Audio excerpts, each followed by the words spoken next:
السلام علیکم and welcome to Scary Desire. دوستو 110 سال پہلے 15 اپریل 1912 کو دنیا کا مشہور ترین بحری جہاز ٹائٹینک سمندر میں ڈوب گیا تھا۔ ٹائٹینک اس وقت کینیڈا کے پاس اٹلانٹک اوشن میں موجود تھا۔ اس حادثے میں 1500 سے زیادہ لوگ مارے گئے تھے۔ اب ٹائٹینک کیسے ڈوبا؟ ٹائٹینک کے ڈوبنے کے بعد کیا ہوا؟ آج ٹائٹینک کہاں موجود ہے اور اس تاریخی بحری جہاز کو آج تک نکالا کیوں نہیں جا سکا؟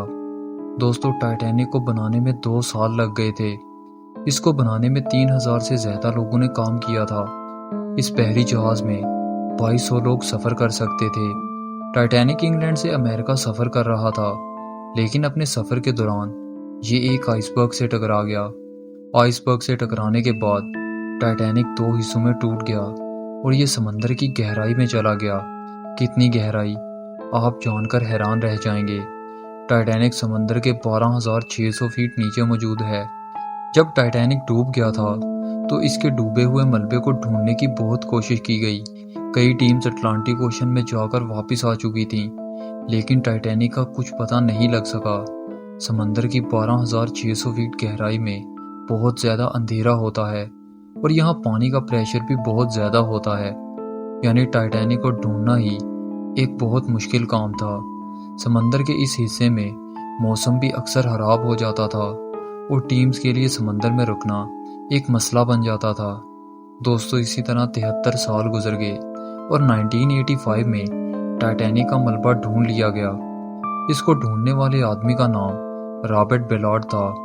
ٹائٹینک کے دونوں حصے ایک دوسرے سے تقریباً 2000 فیٹ دور موجود تھے۔ اس کو ڈھونڈنے کے بعد رابرٹ بیلارڈ نے کہا تھا کہ مجھے پورا یقین ہے کہ ٹائٹینک کو کبھی بھی نکالا نہیں جا سکتا۔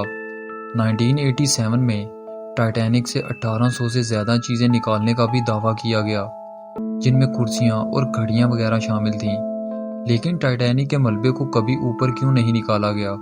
یہ تاریخ کا ایک انتہائی اہم حصہ ہے۔ تو پھر اس کا ملبہ آج بھی پانی میں کیوں موجود ہے؟ دوستو، ٹائٹینک کے حصوں کو باری باری سمندر سے نکالا بھی جا سکتا ہے اور کئی لوگوں نے اس کو نکالنے کی کوشش بھی کی۔ آج جب ہمارے پاس ٹیکنالوجی بھی موجود ہے کہ ہم سمندر کی گہرائی سے چیزیں نکال سکتے ہیں، تو ٹائٹینک کے ٹکڑوں کو کیوں نکالا نہیں جا رہا؟ دوستو، اس کی ایک سمپل وجہ یہ ہے کہ ٹائٹینک اب تقریباً ختم ہو چکا ہے۔ اس پر زنگ لگ چکا ہے۔ یہ بہت بری حالت میں موجود ہے۔ اگر اس کو اوپر کی طرف لانے کی کوشش بھی کی جائے تو اس کے حصے ٹوٹ پھوٹ جائیں گے۔